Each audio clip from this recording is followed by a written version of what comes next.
Good morning. तो जिस क्षेत्र से मैं आया हूँ, मैं एक छोटे से गांव नानी पनाली से आया हूँ, हमारे अंदर आता है। तो जो हमारा क्षेत्र है वहाँ सब आत्मनिर्भर है, सिर्फ अपनी खेती पे। और क्या बोलना नहीं पीछे प्लीज, थोड़ा सुनोगे ना। अपनी खेती पे आत्मनिर्भर है।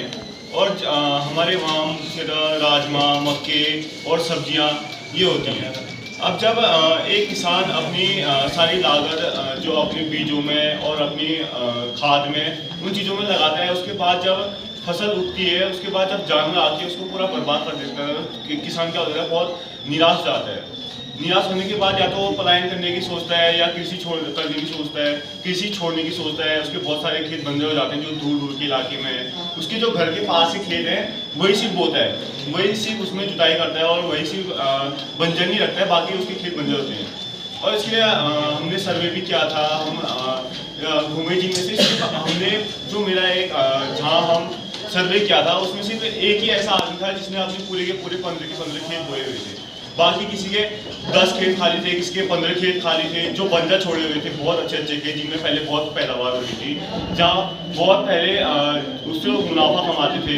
तो अब इन सबके हमने सोचा इन सबके पीछे कारण क्या है। तो इसके पीछे हमने सोच किया तो पता चला कि यहाँ पे एक तो मुख्यतः एक तो भालू है और सुअर है और दूसरा बंदर।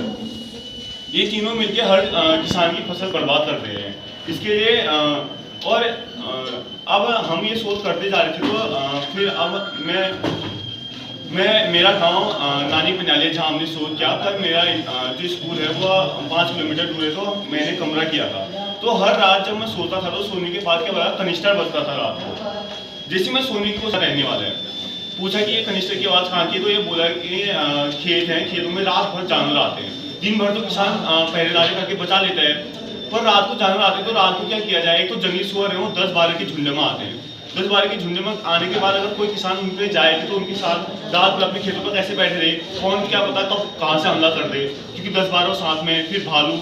तो फिर हम जब उनसे मिले तो उन्होंने बताया कि बेटा ये तो बहुत दुखद घटना हुई, इंसान रात भर हमको उठना पड़ता है। और एक दिन तो क्या हुआ, वो 5 मिनट सोए, बस सिर्फ 5 मिनट सोए और उनका पूरा खेत खाली हो गया।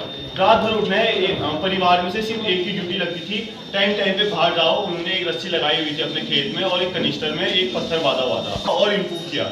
इसमें ऐसा क्या कि ये दिन में काम, अगर हम चाहे तो ये दिन में काम करेगा, हम चाहे तो ये रात में काम करेगा, हम चाहे तो ये दोनों जगह काम करेगा। ये वाटर प्रूफ है, हर जगह का वाटर प्रूफ है, खेतों के लिए अच्छा है। अब इसमें क्या होता है, मान लो कि हाथ मेरा एक जानवर है और ये जानवर अगर आ रहा है तो अलार्म किसान के घर में बजेगा। अब ये थोड़ी ले लो। हाँ, अगर किसान अगर जैसे बंदर आते हैं उछल के आते हैं, अगर वो बाई चांस उछल के आए, उछल के भी आएगा तो तब भी अलार्म बज जाएगा। अगर वो नीचे झुक के आता है तब भी आवाज आ जाएगी। तो ये हमने अलार्म सिस्टम बनाया जिससे अगर खेतों में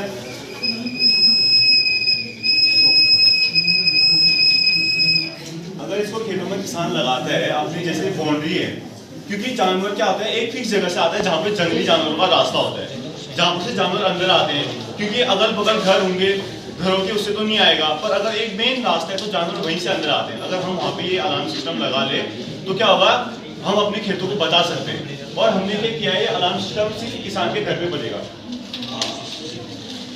जैसे हम अगर अलार्म सिस्टम खेत में भी लगा सकते थे, पर अगर हम खेत में लगाएंगे तो क्या होगा, अगल बगल के पड़ोसी हैं, खेत इस किसान का है, इस किसान का खेत है और अगल बगल और पड़ोसी भी परेशान हो जाएंगे कि इसके खेत में रोज अलार्म बजता है शाम को, हमारा कोई लेना देना नहीं है, फिर भी हम परेशान हो रहे हैं। तो इसके लिए क्या है, सिर्फ अलार्म इसके घर के अंदर बजेगा। अगर जानवर यहाँ से आ रहा है, सिर्फ इसको पता चलेगा, इसके कमरे में अलार्म होगा, पता चल जाएगा कि हाँ हमारे खेत में जानवर आ गए और तैयारी से अपने खेतों में जा सकते हैं।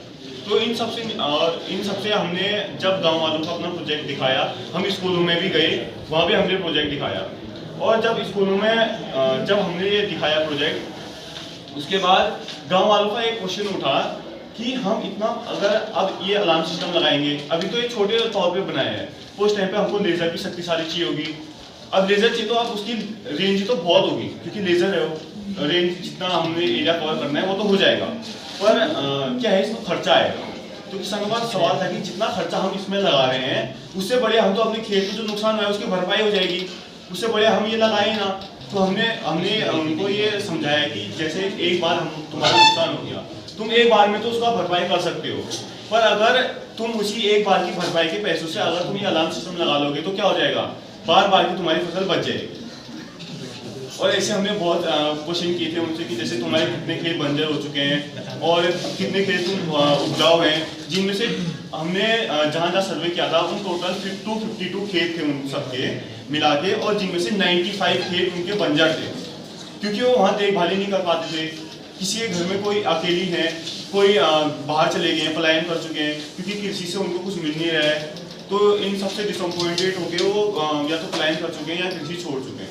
तो इसके साथ मेरा टॉपिक यहीं पे समाप्त कर रहे हैं। मेरी सभी बच्चों को शुभकामनाएं हैं। इनके मार्गदर्शक शिक्षक यहाँ पर हैं, डाइट के वरिष्ठ प्रवक्ता डॉक्टर बीडी पांडे जी यहाँ पर हैं। मैं समस्त अतिथियों का, मार्गदर्शक शिक्षकों का स्वागत करता हूँ।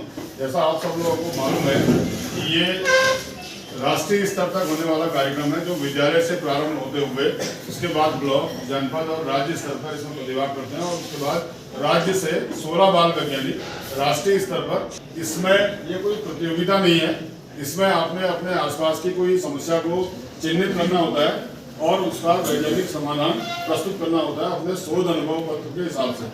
इसमें कोई बहुत ज़्यादा मॉडल बनाने की भी जरूरत नहीं है। आप चार्ट के माध्यम से या कोई छोटे मॉडल के माध्यम से अपनी बात को समझाएंगे। ये प्रोजेक्ट वर्क होता है, इसमें लिखित काम भी होता है।